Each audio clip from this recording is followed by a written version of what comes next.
Hey, what's going on, man? My name's the guy from Silencer, and I'm here to talk about this new Valais record from Signal Rex. Uh, Valais, I don't know. I typed it into the Google Translate machine, and it said, so I guess I'm just gonna go with Valais. I tried to look that up, and it's some like fucking Switzerland mountain or something, which makes no sense. But this is from Dublin, Ireland, and I don't even know necessarily how to frame like Dublin Irish black metal, right? But that's what this is. I don't know if we've ever really set a precedent for it. I guess I'm not cult enough to have dug back into the history of black metal and know whether or not there's a bunch of fucking bands from Dublin. I mean, I guess I could Google it like you guys and then fucking tell me that I don't know my shit. But I'm not going to do that because I don't give a fuck. Look, I'm doing this record as part of a series on my channel here.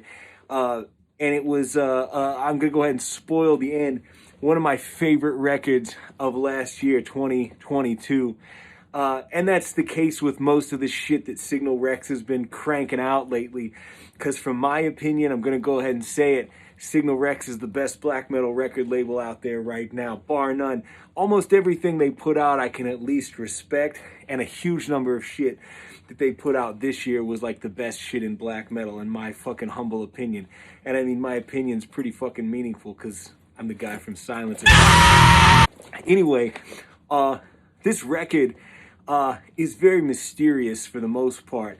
I don't know who's in the band. I don't know how many people are in the band.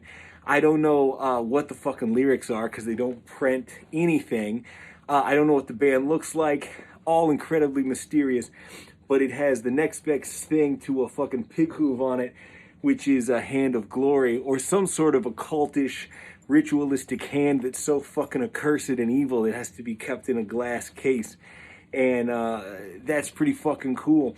The record itself, as far as the art design and all the shit that goes along with it, doesn't really give you any sort of indication as to what exactly the subject matter is other than cult shit, which is what we're here for, right? I mean cult with a V, like with a K and a V, like super fucking cult.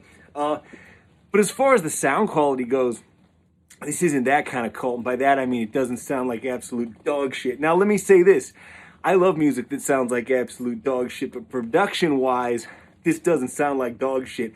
As a matter of fact, this record really, really highlights every single instrument in a really big and sort of powerful way, which is exactly what makes it really fucking cool. Because within this record that has, like, technically, I think 6 tracks on it, but really has only 3 actual, like, songs on it, and the rest are intervals and interludes and shit. This record allows you to hear what's going on with every single instrument. And there's a lot going on, actually, in a really, like, complicated yet simplistic way. Because what happens is you really have 3 different, like, movements within this song structure that has this kind of samey vibe, right? So song 1 is what I like to call holy fuck, there's something terrible outside the door. And it's got this fucking, like, right off the bat sort of, like, crushing energy that tells you that, like, shit's right about to come in and fucking rip your eyeballs out of your fucking head. And it's some sort of undulating, unknown, Lovecraftian sort of terror, right? That's my favorite track on the album, except for the end of the last track, which I'll get to. But that one starts out real super powerful.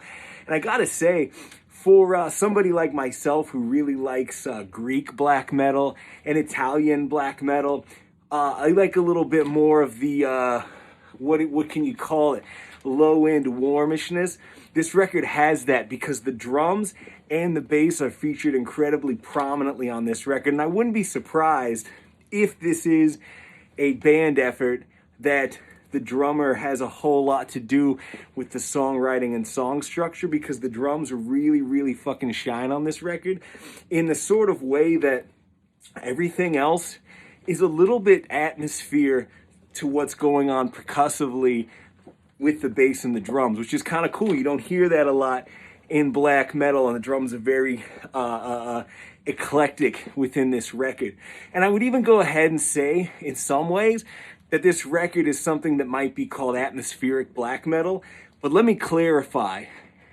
Fucking dread and anxiety can also be an atmosphere. So when I say atmospheric black metal, I don't mean like flowery butterfly pussy Christmas card bullshit that you play in the background while you're making out with your stupid ugly girlfriend. I mean, it's shit that you play and put your headphones in and think about, holy fuck, it's coming to fucking get me. And on track 1, it's outside the door. Track 2, it's in the fucking house and it tore your shit up. And it even takes a little bit of a break from its dreadfulness to do a little like gangrene mosh pit action, just a little bit. If you listen to this, like this second musical track, you'll know what I'm talking about. It struts around a little bit, just a little bit of like, I could see people mosh into this, but don't fucking do it because this is black metal. So you need to stand in the corner like this and look fucking cool and let people admire your stupid fucking, back patch that you got on your stupid dumb jacket. Anyway, what was I saying? You get to track 3, which is like the last of the musical tracks. And I'll get to the interludes here in a minute, because that's the only like weakish part about this record. And I'm telling you right off the bat, this was one of my favorite records of the year. And as a matter of fact, maybe the one that I listened to the most over and over and over again, right? So anyway, track 3 at first I thought was the weakest track on the record. It's cool, and every track on this record plays with like a theme. It's nothing super complicated in terms of, it's one theme that sort of evolves, varies, like theme and variation shit, and then they add things in, and different instruments kind of bring their tentacles in and wrap around one another. It's very, like I said, Lovecraftian in this like, almost like undescribable way, even though I'm doing a pretty fucking good job of describing it from my assessment so far. Anyway, the final track, as I'm listening to it for the first time, I started feeling like, man, this thing's like a little bit boring. It's a bummer because I love the first 2 tracks, right? And then this thing happens at the end, which I thought was so fucking cool. I thought I had heard what was the last track, and it starts to fade out, right? And then right at the last minute, you get this vocalization from one of what I think are 2 vocalists or one really super talented vocalist. I'd love to know, but we may never. And he comes back in, and there's this big pick slide, and what you actually get is the real, like, meat of the final track. And I love that, man. It felt like it was fading out. I call that the fucking creature is leaving. No, he's not. Fuck you. He's back, and he's tearing your shit up again. This record's so fucking good. I don't know what to say other than the fact that I highly recommend this record. But I will say this. For a record that is like titled, 1, 2, 3, 4, 5, 6, whatever, this, I believe the intent was for this record to be like a complete work, right? But there's some issues with that, and the only issue I have are the interludes. And it's like, so at the end of one track, the first track, you get this kind of rainfall sound, this real, atmospheric-y kind of thing, and it feels like the end of the track.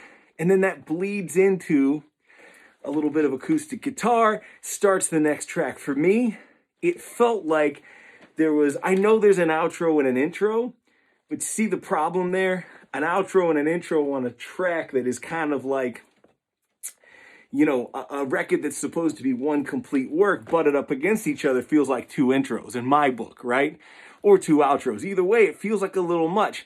I'm not saying it fucks the record up. I'm just saying if I'm gonna nitpick about something, and if this is supposed to be a fucking review, I guess I should do something like that. And I'll just say that at times, that sort of thing repeats on this record twice. It's the only thing that kind of like took me out of it, but it's the most nitty of like fucking Nat's ass nitpick shit, because this record rules. But it does do it again at the end, when you've got some fucking weird ass throat singing shit, cult vibe shit going on, and you're like, yeah, man, bring on that next track. And then it's like, his little acoustic guitar sitting on my porch. I don't like that. Not saying the tracks are bad. I'm saying when you butt them up against each other, I don't know. But I will say this. I'm cult as fuck, so I bought this record on vinyl. Not only did I buy this record on vinyl, but Signal Rex did a super sweet fucking box set that comes with all kinds of cool shit, because they obviously knew that even though this is the first record from Valais, that this was a fucking real gem of a record, and they gave it sort of what it deserved in terms of a real super deluxe release. And I love it when Signal Rex does that. They did that with a couple other records that I dig this year, and was it last year? Anyway, good practice, boys. Fucking keep it up. But anyway, I'm getting ahead of myself. This record overall is super cool. Like I said, each song is like a theme and variation, and it's like they play around with sort of a riff, then they add and they take away, and they kind of explore that idea. The vocals are kind of in the background, but they're exactly what they need to be. Like I said, it's drums a lot, and you're getting like sort of that percussive like element that's really what drives these songs. And I really fucking appreciate that. So it's weird. In terms of atmospheric music, yes, very atmospheric. But it's not bullshit, fucking hipster, shitty ass fucking background atmospheric music. It's atmospheric music that puts you in a state of existential crisis. And that's what you want, man. You want to spend your life contemplating whether or not you should just go ahead and fucking off yourself because the monster's right outside the door. This record says, yeah, it is, but it's going to get in, do a little gangrene style mosh in your living room, and leave. Oh yeah, and then it's coming back. Fuck you, you fucked up, you should have done it. Anyway, I'm going to go ahead and end this review here and just say that Valais, whatever the fuck they're called, maybe made what was my number one favorite record of the year. And a lot of my reviews coming up, I'm gonna like recap the fucking records that I loved this year. And when I thought about like, okay, let's get that process started, this record was the one that was my number one, at least in my head. So to me, it's a fucking knockout of the park.